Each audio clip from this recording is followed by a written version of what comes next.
আসসালামু আলাইকুম। এখন দেখবেন সংবাদ শিরোনাম। শাহজালাল প্রযুক্তি বিশ্ববিদ্যালয়ের আগামীকালের ছাত্র সংসদ নির্বাচন স্থগিত করেছেন হাইকোর্ট। প্রতিবাদে শিক্ষার্থীদের বিক্ষোভ।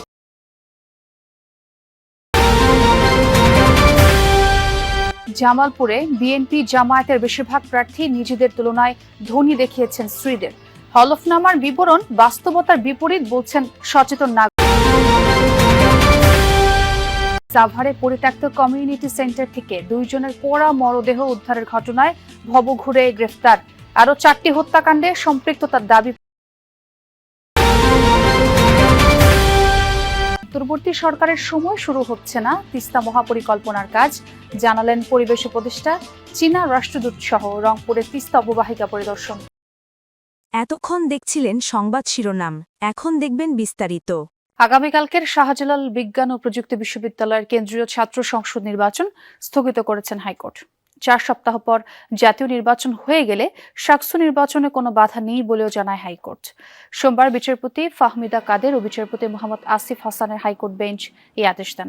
আদালতে রিটের পক্ষে শুনানি করেন ব্যারিস্টার রুহুল কুদ্দুস কাজল, ব্যারিস্টার রাশনা ইমাম, ব্যারিস্টার মুনিরুজ্জামান আসাদ। বিশ্ববিদ্যালয়ের পক্ষে শুনানি করেন অ্যাডভোকেট মোহাম্মদ হোসাইন লিপু। রাষ্ট্রপক্ষে ছিলেন অতিরিক্ত অ্যাটর্নি জেনারেল অনিকার হক। রিটকারী আইনজীবী জানান, জাতীয় নির্বাচন হয়ে গেলে শাকসু নির্বাচন আয়োজনে কোনো বাধা নেই। জাতীয় নির্বাচনের আগে যদি ছাত্র সংসদ নির্বাচন হয়, আইন শৃঙ্খলা বাহিনীকে যদি তা নিয়ে ব্যস্ত হতে হয়, তবে তার প্রভাব জাতীয় নির্বাচনে পড়বে বলে জানান আইনজীবীরা। 4 সপ্তাহের জন্য নির্বাচন অন্য কোনো সংগঠনের বা শিক্ষা প্রতিষ্ঠানের হতে পারবে না। এরপরে হতেই পারে ওনারা পুনর্তফসিল ডিক্লেয়ার করে আর একটা নতুন ডেট দিতেই পারে। কোনোভাবেই কিন্তু শাহজালাল ভুক্তভোগী হচ্ছেন না, একটু পিছাচ্ছে। ওনারা এখনো ইলেকশন শিডিউল ডিক্লেয়ার করতে পারেন নতুন একটা ডেট দিয়ে। এই ডেটটা ফেব্রুয়ারির 12 তারিখের পরে হতে হবে। পূর্ব নির্ধারিত সময় আগামীকালকেই কেন্দ্রীয় ছাত্র সংসদ ও হল সংসদ নির্বাচন অনুষ্ঠানের দাবিতে বিক্ষোভ করেছেন সিলেট শাহজালাল বিজ্ঞান ও প্রযুক্তি বিশ্ববিদ্যালয়ের শিক্ষার্থীরা। দুপুরে উচ্চ আদালতে নির্বাচন স্থগিতের খবর পাওয়ার পরপরই ক্যাম্পাসের সামনে সিলেট সুনামগঞ্জ আঞ্চলিক মহাসড়কে অবস্থান নেন তারা। এতে মহাসড়কের একপাশে যান চলাচল বন্ধ হয়ে যায়। শিক্ষার্থীদের দাবি, আগামীকালই হতে হবে কেন্দ্রীয় সংসদ ও হল সংসদের নির্বাচন। এদিকে দুপুরে 8 নির্বাচন কমিশনার দায়িত্ব থেকে পদত্যাগের ঘোষণা দেন। কয়েক দফা তারিখ পরিবর্তন করে 20 জানুয়ারি শাকসু নির্বাচনের তারিখ ঘোষণা করা হয়। 20 তারিখে আমাদের শাকসুটা হওয়ার কথা ছিল, কিন্তু রিট করার পরে আমরা যে বন্ধ স্থগিত করা হয়েছে, আমরা এটা কোনোভাবে মানতেছি না। এটার আমরা তীব্র প্রতিবাদ জানাচ্ছি। জামালপুরে ভোটের মাঠে ধনী প্রার্থী ছড়াছড়ি। বিএনপি ও জামায়াতের অধিকাংশ প্রার্থী নিজের তুলনায় স্ত্রীদের বেশি ধনী দেখিয়েছেন। এসব প্রার্থীর হলফনামায় প্রদর্শিত আয় ও সম্পদ বিবরণী বাস্তবতার বিপরীত বলছে সচেতন মহল। তাদের মত, হলফনামার সব বিষয় যাচাই বাছাই করা দরকার। মনোনয়নপত্র জমা ও যাচাই বাছাই শেষে জামালপুরের 5টি আসনে টিকে যাওয়া প্রার্থীদের হলফনামার হিসাব এখন আলোচনায়। জামালপুর 1 আসনের বিএনপির প্রার্থী এম রশিদুজ্জামান মিল্লাত। হলফনামা অনুযায়ী বিভিন্ন পেশা, বাড়ি ভাড়া ও ব্যাংক থেকে তার বার্ষিক আয় 1,98,00,000 টাকার বেশি। স্থাবর অস্থাবর সম্পদ 12 কোটি টাকার কাছাকাছি। নিজের 105 তোলা ও স্ত্রীর 50 তোলা স্বর্ণ রয়েছে। সব প্রার্থীর মধ্যে শুধুমাত্র তিনি একটি পিস্তল ও শটগানের মালিক। জামালপুর 2 আসনে বিএনপির প্রার্থী সুলতান মাহমুদ বাবু। অস্থাবর সম্পদের পরিমাণ 1,30,80,000 টাকা। দলের বিপদের সময়ও বিএনপির এই নেতার নামে কোনো মামলা নেই। স্ত্রীর অস্থাবর সম্পদের পরিমাণ 1.5 কোটি টাকারও বেশি। একই আসনে জামাতের প্রার্থী সামিউল হক, তিনি কেন্দ্রীয় কমিটির দায়িত্বশীল পদে রয়েছেন। চাকরিজীবী এই প্রার্থীর অস্থাবর সম্পদ 1,13,00,000 টাকারও বেশি। বছরে আয় 17.5 টাকা। স্ত্রীর স্বর্ণ না থাকলেও নিজের নামে রয়েছে 5 ভরি। সাভারে গত 6 মাসের 6টি হত্যাকাণ্ডের পেছনে সরাসরি জড়িত ছিল সিরিয়াল কিলার সম্রাট। দুপুরে সংবাদ সম্মেলনে এমন দাবি করেছে পুলিশ। তবে হত্যাকাণ্ডের কারণ নিয়ে সুনির্দিষ্ট কোনো তথ্য দিতে পারেনি তারা। সাভারের পরিত্যক্ত পৌর কমিউনিটি সেন্টার থেকে 2 পোড়া মরদেহ উদ্ধারের ঘটনায় পুলিশ বাদী হয়ে মামলা করেছে।